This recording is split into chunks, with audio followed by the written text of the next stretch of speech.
Seja qual for a sua situação, o que quer que esteja fazendo, o seu pior inimigo já mora dentro de você. Talvez você tenha se visto como alguém bastante equilibrado. É o que eu também penso. Entretanto, pessoas com motivações, ambições e potencial a ser realizado, o ego vem a reboque. Justamente que nos torna tão promissores como pensadores, espectadores, criadores, empreendedores, que nos leva ao topo desses campos e também nos torna vulneráveis ao lado mais sombrio da psique. Que fique bem claro que esse vídeo não é sobre o sentido de freudiano. Freud gostava de explicar o ego por analogia. O nosso ego montado num cavalo, as motivações inconsistentes representadas pelo animal e o ego tentando comandá-la. A psicologia moderna, por outro lado, usa a palavra egolatria para se referir a alguém perigosamente concentrado em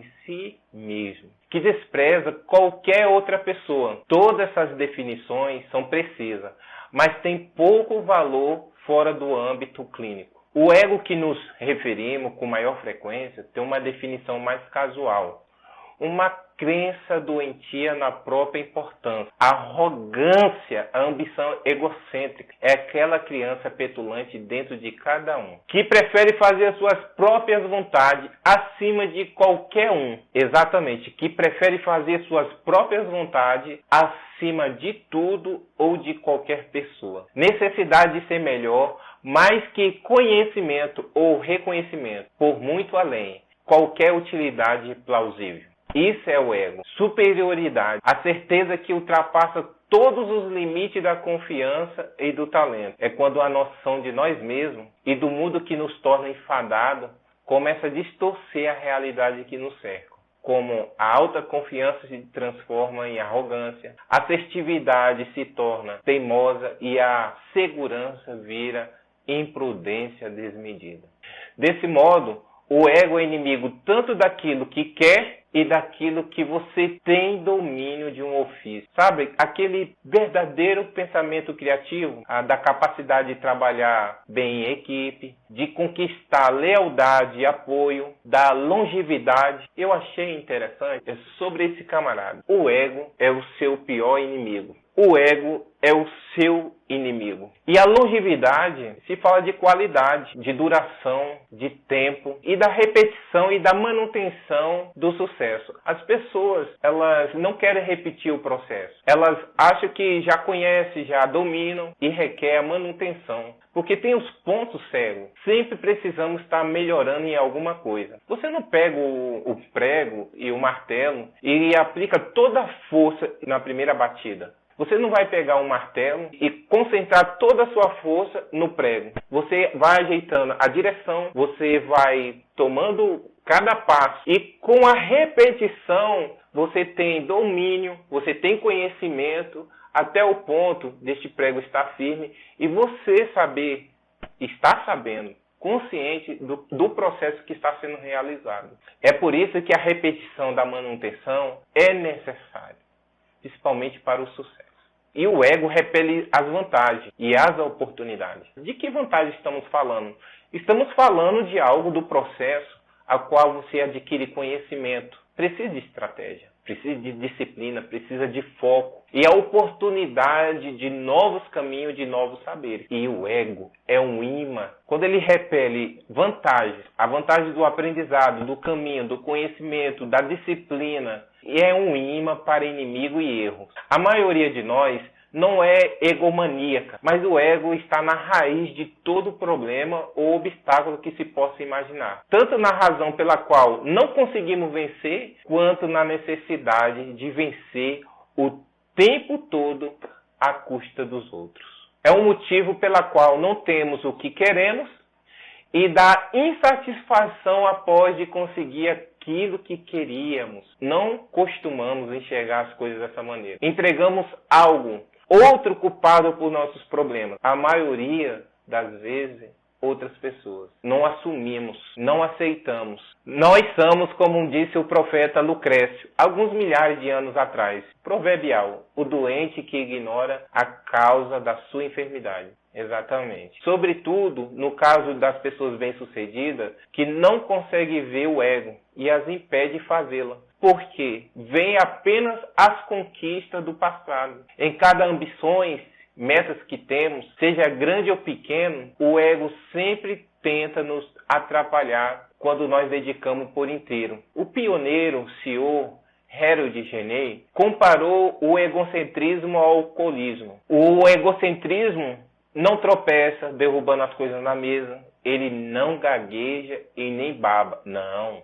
Em vez disso, ele se torna cada vez mais arrogante. E algumas pessoas, sem saber o que acha por trás dessa atitude, confundem arrogância com autoridade e autoconfiança. Pode-se dizer que elas próprias começam a fazer essa confusão, sem perceber a da doença que contraíram ou estão se matando por causa dela. Se o ego é a voz dizendo somos melhores do que somos de fato, é possível chegar à conclusão que ele inibe o verdadeiro sucesso ao nos impedir de realizar uma conexão direta, honesta com o mundo em nossa volta. Um dos primeiros membros do Alcoólatra Anônimo acertou de cheio ao definir o ego como aquele que conscientemente nos separa de tudo. Conscientemente. A maneira como essa separação se manifesta de modo negativo são infinitas. Não conseguimos trabalhar com outras pessoas, não podemos melhorar o mundo se não entendermos nem a ele e nem a nós mesmos. Não podemos aceitar ou receber feedback quando somos incapazes de ouvir fonte externa ou simplesmente não temos interesse. Não conseguimos identificar oportunidades ou criá-las. Em vez de enxergarmos o que está diante de nós, vivermos dentro da nossa própria fantasia, tem uma comparação acurada entre as nossas habilidades com os outros, não temos autoconfiança, mas sim ilusão. Se perdemos a conexão com a nossa necessidade e com outros, perderemos de alcançar, motivar outras pessoas. Se nós não perdermos a necessidade de conectar a outras pessoas, como poderemos alcançar e motivar outras pessoas? A artista performática Marina, ela é direta. Se você começa a acreditar na própria grandeza, será a morte da sua criatividade. Só tem uma coisa que mantém o ego por perto: o conforto. A zona de conforto. Nós não queremos sair dela. Nós queremos estar lá e muito bem obrigado, sem responsabilidade, sem meta, sem disciplina, sem foco. É um paraíso dentro da bolha. Ele não cresce, não desenvolve. E perseguir um trabalho de qualidade, seja no esporte, na arte ou nos negócios, é muitas vezes aterrorizante. O ego reduz esse medo. É como um bálsamo para a insegurança. Só tem uma coisa. Ele substitui as partes racionais e consistentes da nossa psique por vanglória e autocentralização. O problema é que o ego nos diz o que queremos ouvir e quando queremos ouvir. Mas ele é perigoso. Essa sensação de tranquilidade, dessa dopamina, ela passa muito rápido. É um perigo. Essa dopamina vai passar, porque ela é uma solução de curto prazo, com uma consequência de longo prazo. O segredo é, torna-se um aprendiz. E eu gostaria de começar com a frase: não deixe nenhum fantasma volte para você dizer: a fonte não parece o autor, mas esta placa está no treinamento do Corpo de Bombeiro de Nova York. Eu vou te contar uma história. Era abril no começo dos anos 1980, quando o início de um dia se tornou ao mesmo tempo um pesadelo para um guitarrista e um trabalho do sonho para o outro. Sem aviso prévio, os membros ainda desconhecidos da banda Metallica, ou Metallica, como você queira chamar, se reuniram antes de uma sessão de gravação que havia marcado em um armazém decadente de Nova York. Informaram ao guitarrista Dave Mustaine que ele estava fora. Simplesmente, depois de poucas palavras, eles entregaram uma passagem de ônibus de volta para São Francisco. No mesmo dia, um jovem e competente guitarrista, conhecido como Kirk Hammett, com pouco mais de 20 anos e membro da banda Êxodos, ficou com a vaga. Alguns dias depois de cair de paraquedas no meio de uma nova vida, ele fez seu primeiro show com Metallica. Era provável que este fosse o momento pela qual Hammett esperava a vida toda. E, de fato, era conhecido apenas um pequeno círculo na época. O Metallica era um grupo que parecia destinado a ir longe. A sua música havia começado a desafiar os limites de outras bandas na sua época.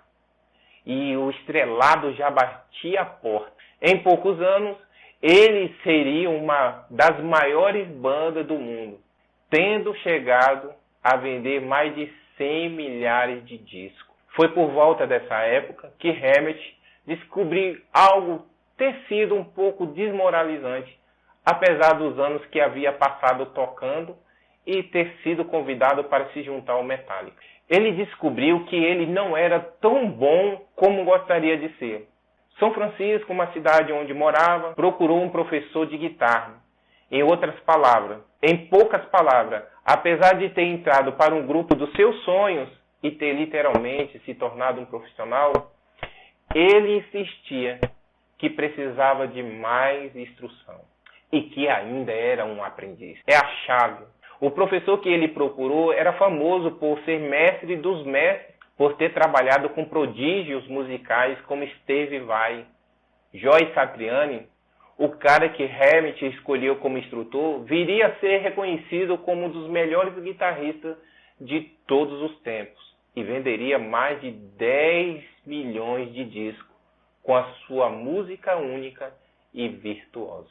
Em uma pequena loja de instrumentos musicais de Berkeley, o estilo de tocar de Satriani fazia dele uma escolha incomum, mas era a intenção de Hammett. Kirk Hammett desejava aprender o que não sabia, reforçar os seus entendimentos básicos a fim de poder continuar explorando um gênero musical que agora tinha a chance de aprender. Algumas pessoas viajam de país, de cidade, país, para fazer um treinamento, fazer um mestrado, um doutorado. Hoje nós temos a facilidade da plataforma. Algumas instituições de ensino é presencial. Hammett, ao perceber que tinha uma oportunidade de ser treinado e ter um professor reconhecido que já havia trabalhado com um dos prodígios musicais, ele não perdeu essa oportunidade. Satriani esclarece o que faltava em Hammett certamente não era o talento. O principal lance de Kirk era que ele era um guitarrista muito bom quando chegou. Ele estava tocando uma guitarra principal, já era solista, tinha uma ótima mão direita, conhecia a maioria dos acordes, só que não tinha aprendido a tocar em um ambiente que lhe permitisse ou que lhe ensinasse todos os acordes e não sabia conectar tudo. Isso não quer dizer que as aulas foram pura diversão. Na verdade, Satriani explicou que o diferencial de Hammett era a sua disposição para suportar o tipo de instrução que os outros não suportariam. Ele era um bom aluno. Muitos dos seus amigos contemporâneos saíram reclamando, achando que era um professor muito durão. O sistema de Satriani era claro. Haveria aulas semanais, lições a serem aprendidas. Se não fosse assim, Hammett estaria desperdiçando o tempo de todo mundo e não precisaria mais voltar.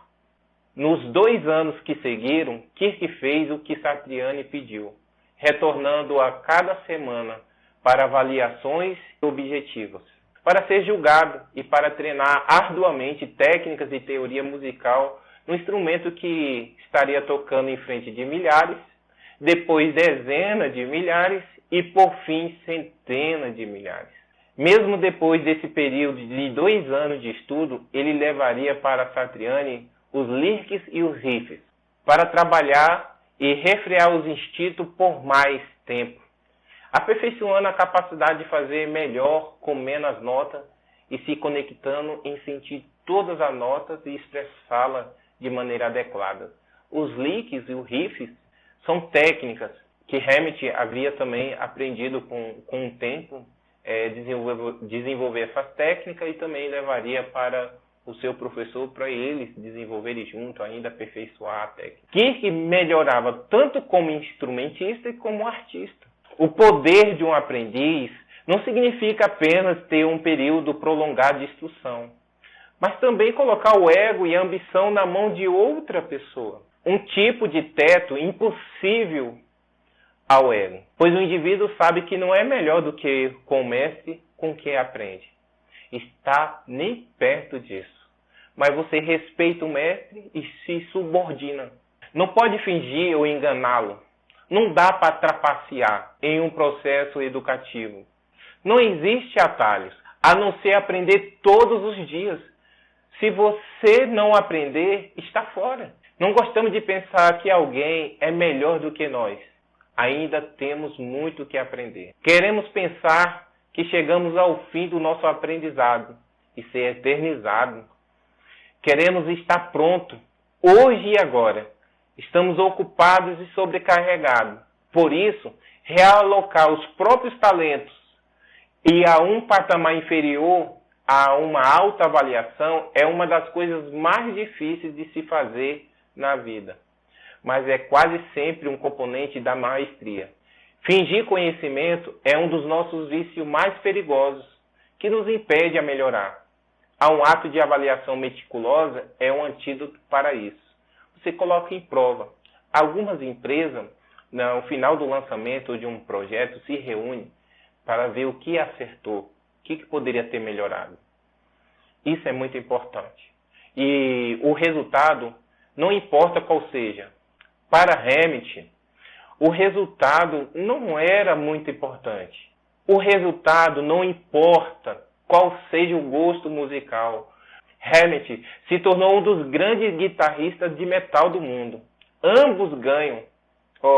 Não apenas isso, mas em meio a essas aulas, Satriani aperfeiçoou as suas próprias técnicas e se tornou melhor ainda. Tanto o aluno quanto o professor encheriam estádio e transformariam um cenário musical. Olhe o exemplo de Frank Schonrock, pioneiro das artes marciais mistas, MMA, várias vezes campeão. Tem um sistema que ele usa para treinar lutadores, que se chama mais, menos, igual. Ele diz, se quiser ser grande, cada lutador deve ter alguém melhor quem aprender, alguém inferior a quem ensinar e alguém do mesmo patamar com quem se comparar.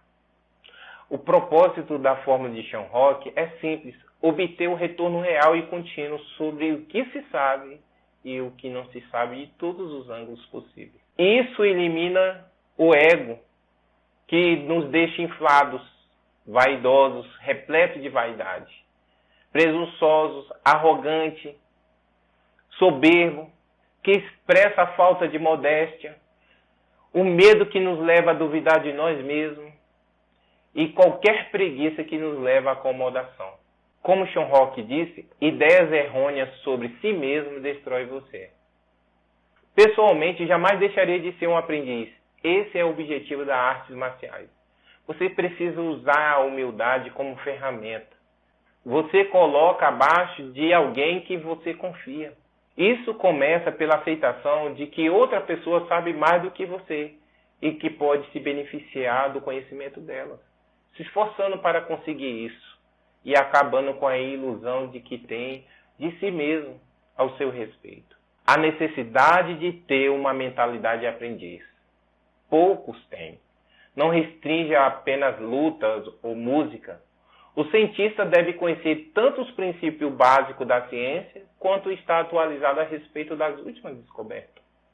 O filósofo deve ter conhecimento profundo e, ao mesmo tempo, estar ciente quão pouco ele sabe, tal como Sócrates. Um escritor deve ser versado na literatura clássica, mas também de ser desafiado por seus contemporâneos. Um historiador deve conhecer a história antiga e a história moderna, assim como a sua especialidade. Atletas profissionais têm uma equipe de técnicos, até políticos poderosos têm consultores e mentores. Por quê? Para se tornarem grandes, continuarem grandes. Todos devem saber o que veio antes, o que está acontecendo agora e o que virá em seguida.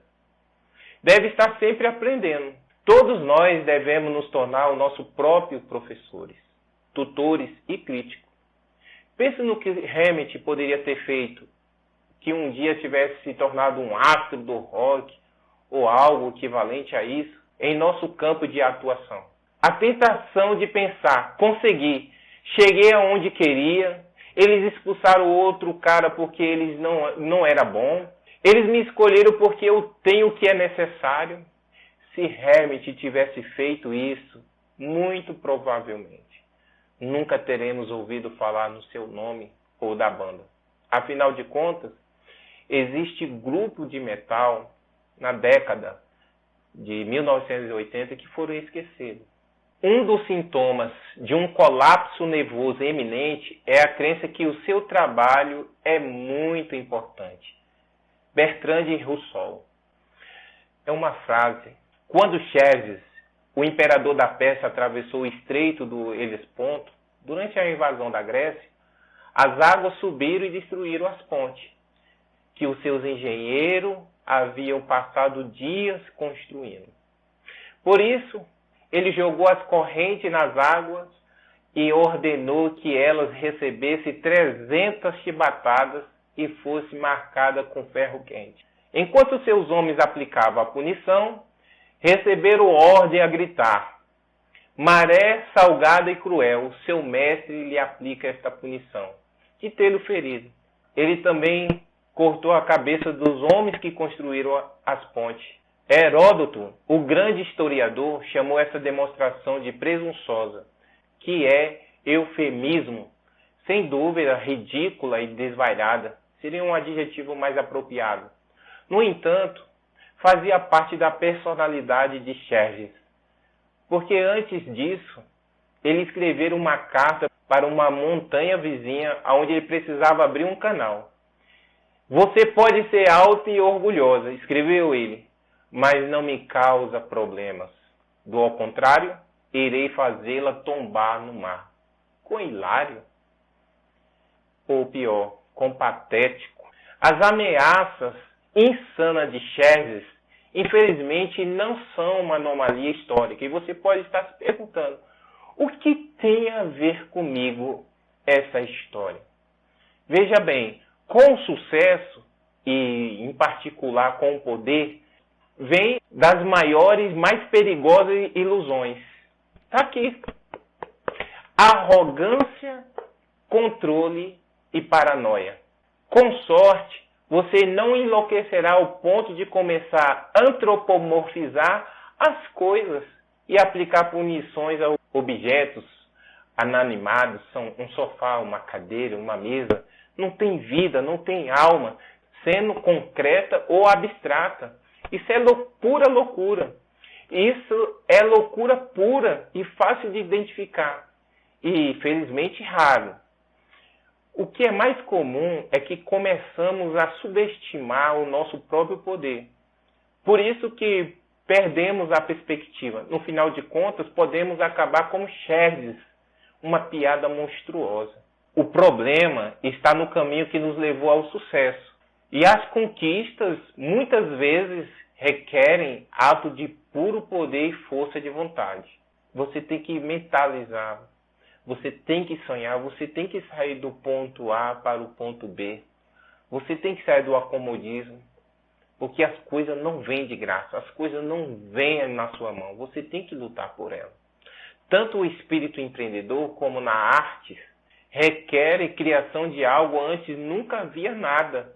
Então, vou construir uma casa. Você constrói. Você contrata um arquiteto, um engenheiro, depois uma construtora, uma equipe que realize esse trabalho para que essa casa seja construída, não é assim? O mesmo, adquirir fortuna significa vencer o mercado e os obstáculos. Os campeões esportistas são pessoas que provaram a sua superioridade física em relação aos oponentes. Eles foram para o treino, eles acordaram cedo, eles planejaram, tiveram mentorias, procuraram conhecimento, descanso, a alimentação, para que esse objetivo fosse alcançado. Para alcançar o sucesso, foi necessário ignorar as dúvidas e as reservas das pessoas ao seu redor. Significa rejeitar a rejeição. A gente fica muito preocupado o que as pessoas vão reagir, o que as pessoas vão achar. Você tem que cuidar da sua vida.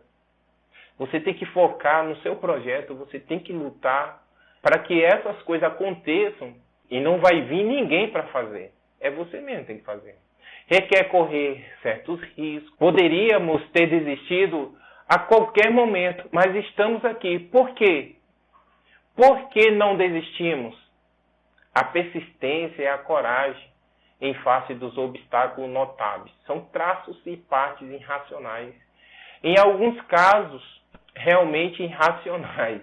Quando dá certo, podemos ter a sensação de traços que foram provados. E por que não deveríamos ter essa sensação? É humano acreditar. Depois de ter provocado uma mudança de grande ou pequena proporção no mundo, somos detentores de algum dom especial. Estamos aqui porque somos maiores, mais fortes, mais inteligentes. Porque criamos a realidade que habitamos. A Terra Prometida deveria ter sido um lugar bacana, não insuportável. Mas você não pode deixar as paredes se fecharem. Precisa manter a si mesmo as suas impressões sob controle. O ego é o seu próprio e pior inimigo. Ele também machuca as pessoas que amamos. Nossas famílias, nossos amigos sofrem por causa dele. Mesmo acontece com clientes e fãs. Um crítico de Napoleão não poderia ter sido mais preciso ao afirmar: ele despreza a nação cujo aplauso busca. Napoleão não conseguia ver os franceses de outro modo a não ser como peças a serem manipuladas. Pessoas em relação às quais precisava ser melhor, pessoas, se não apoiasse completamente, incondicionalmente, estava contra ele. Uma pessoa inteligente vai sempre lembrar de seus limites, do próprio poder e alcance. Arrogância. Vamos falar sobre esse carinha? Arrogância supõe: isto é meu, eu mereço. Ao mesmo tempo despreza outras pessoas, porque não consegue enxergar o que o tempo do outro tem o mesmo valor que o seu. Tem uma frase que diz assim: se a pessoa não respeita o meu tempo, também não respeita a minha sabedoria. Ela faz sermões, isso é o ego. Ela faz sermões e pronunciamento que exaurem as pessoas que trabalham, exaurem as pessoas que trabalham para nós e conosco, como que não tem outra opção além de aguentar. Ela nos faz superestimar nossas capacidades, fornecendo um julgamento generoso para as nossas perspectivas e cria expectativa ridícula. O ego, ele é separado em 3 fases. Nós estamos falando desse carinha. O ego é seu inimigo. Na primeira fase, sobre inspiração, o sucesso e o fracasso. Sobre essa história do rei de Persa, o rei persa, Xerxes, ele tem esse descontrole, sobre arrogância, controle e paranoia. O controle diz: tudo deve ser feito do meu jeito, até as menores coisas, até as coisas mais irrelevantes. Pode se transformar em perfeccionismo paralisante. Milhares de batalhas cujo único é exercer a sua vontade. Também exaurem as pessoas cuja ajuda precisamos, em particular aquelas mais caladas, que não discordam até que levemos aos seus limites. Discutir com um atendente num aeroporto, um representante de um atendimento ou consumidor no telefone, um agente que examina a nossa solicitação. Para quê? Na verdade, não controlamos o clima, não controlamos o mercado, não controlamos outras pessoas. E o esforço e a energia que investimos nisso são puro desperdício. A terceira causa dessa temática, a paranoia. Pena que eu não posso confiar em ninguém. Você já viu pessoas assim? Estou completamente sozinho. Diz ainda: estou cercado por idiotas. Não basta que eu me concentre no meu trabalho, em minhas obrigações e em mim mesmo. Também preciso orquestrar até o mínimo detalhe várias maquinações nos bastidores, pegá-lo antes que me peguem, corrigi-lo por menores deslizes que eu perceba. Essa é a paranoia. Todo mundo já teve um chefe, ou um parecido, o pai ou a mãe assim, não é verdade? Toda aquela briga, raiva, o caos, conflito, qual foi o resultado? Como tudo acabou? Aquele que se permite temores vazios, ganha temores reais, escreveu Sêneca. Conselheiro político, testemunhou paranoia destrutiva nos mais altos escalões. O triste loop, que é a incansável busca pelo número 1, pode encorajar outras pessoas e a nos sabotar, a lutar contra nós mesmos. Ela vê esse comportamento pelo que realmente é uma máscara para a fraqueza, a insegurança e a instabilidade. No desespero para se proteger, a paranoia cria a perseguição que tenta evitar, tornando seu possuidor um prisioneiro das próprias ilusões e do próprio caos. Essa é a liberdade que você almejou quando sonhou com sucesso? Provavelmente que não. Então pare. Para tudo que vem a seguir, o ego é seu inimigo. Não há escapatória. Nós passaremos por dificuldades, sentiremos o toque do fracasso. Como Benjamin Franklin escreveu: aqueles que bebem até o fundo da caneca devem estar preparados para encontrar alguma borra. Mas se essas borras não fossem tão ruins, disse Harold Renier, as pessoas aprendem com fracasso. Elas raramente aprendem alguma coisa com sucesso. É por isso que o velho ditado celta afirma: veja muito, estude muito, sofra muito, eis o caminho para a sabedoria. O que você está enfrentando agora pode ser o mesmo caminho, sabedoria ou arrogância. O ego é que dá o voto decisivo. As aspirações levam ao sucesso e à adversidade. O sucesso cria a própria adversidade e esperamos novas ambições. E a adversidade leva à aspiração e a mais sucesso. É um loop infinito. Todos os grandes homens e mulheres passaram por dificuldade para chegar onde estão. Todos cometeram erros. Eles se beneficiaram de algum modo com essas experiências. Mesmo tenha sido simplesmente com uma percepção de que não eram infalíveis e de que as coisas nem sempre acontecem como querem. Descobriram que a autoconsciência era a saída. E se não tivesse enxergado assim, não teria melhorado. Nem sido capaz de reerguer. E é por isso que temos um mantra deles para nos guiar. Para podermos sobreviver e prosperar a cada jornada. É simples, embora nunca fácil. Não busca respirar algo motivado pelo ego. Ter sucesso sem o ego. Superar o fracasso com a força e não com o ego. Eu te espero no próximo vídeo.